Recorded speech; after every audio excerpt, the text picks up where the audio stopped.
Hey guys, players, it's been another video, and this one's going to be a Monster Hunter Wilds brand new update. So this is a requested build by subscribers, so they've been asking for an updated Immortal build, so I just brought you guys the best that I could put together. This is essentially a very powerful Immortal build, which I've already tried in Proof of Hero, and it was amazing trying it out.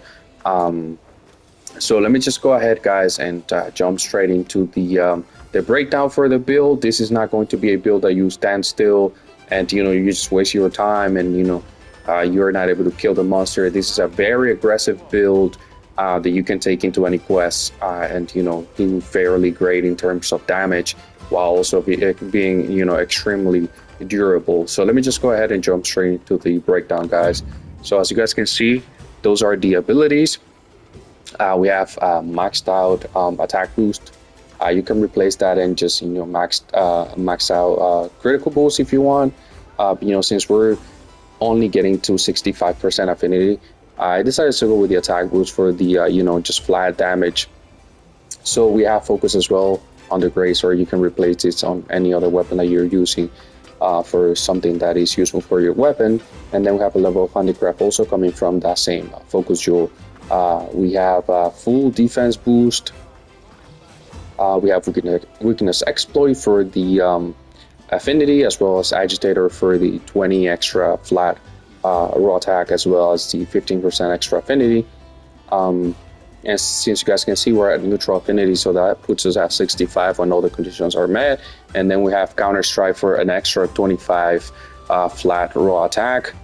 Divine blessing, of course. Recovery speed, I did not go with recovery up because I understand that it does increase the recovery past the recoverable damage gauge, but you'll see why in a moment. I think that recovery speed is already enough, plus we already have a ton of offensive skills on a immortal build, so you'll see, you'll enjoy this a lot. So we got flare, of course, for the extra fixed damage and making the monster have wounds more easily. And then we have, of course, a leftover coalescence, as well as elemental absorption, which elemental absorption would have been good to have on that like all out immortal build, but since we're already using the Kunafa meal, we don't really need that. So you guys can see the elemental resistances in our build, and then you can also see the defense, which is fairly chunky, and it just goes through the roof once we do proc the incredible group skill Lord Souls, which we do have, by the way. Probably before the builds were not able to actually get Lord Souls, but we actually do now, and that's why I was telling you that I did go with only recovery speed, to be more slot efficient, and I don't have recovery up, because you only need really to be immortal every time that the monster hits you.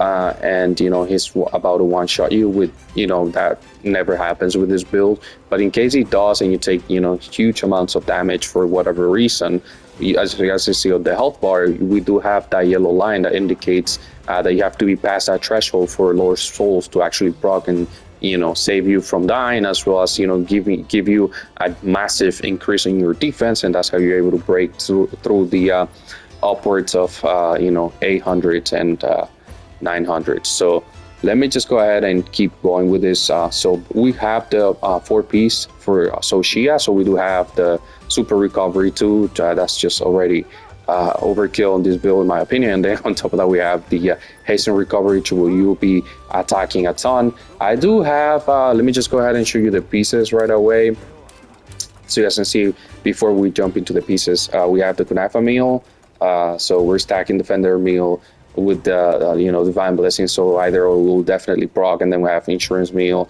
which you'll never really use unless you're being careless and like trying to die on purpose.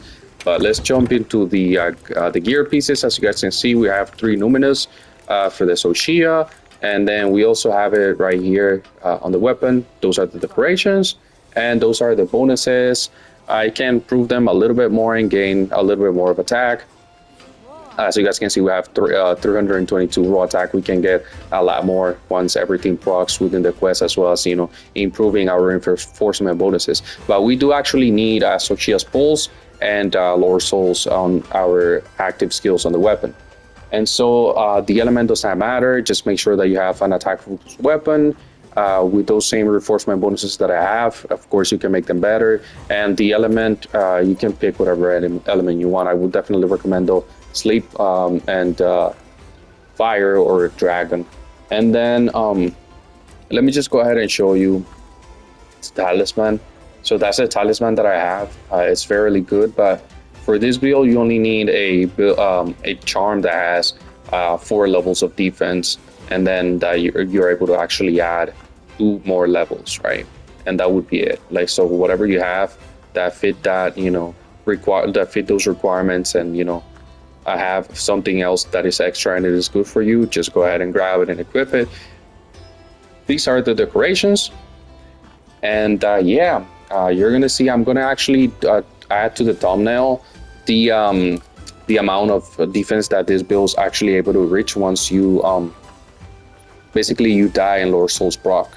So I'm gonna do my best to die and actually just add the defense to the thumbnail so that you guys can see it. But as you guys can see, the defense that I have right now, which is very high, is with every single item that I can possibly use to buff myself. But yeah, that'll be the build guide. Guys, it's very strong. Just go ahead, try it out, and let me know how it goes. But now this is very, very stacked in terms of offensive skills, and you'll be surviving almost pretty much anything. And I'm gonna say almost because we don't know what Gogmasius that is coming out very soon. People are speculating that it's an Arc Temper as well, so Shia. So we don't know the amount of damage that will be taken from them, but we can, we already know that they're 10 stars. So yeah, those are probably the only things that we're not certain this build can survive. But yeah, guys, I'll see you guys in the next one. Leave a like, comment, and subscribe.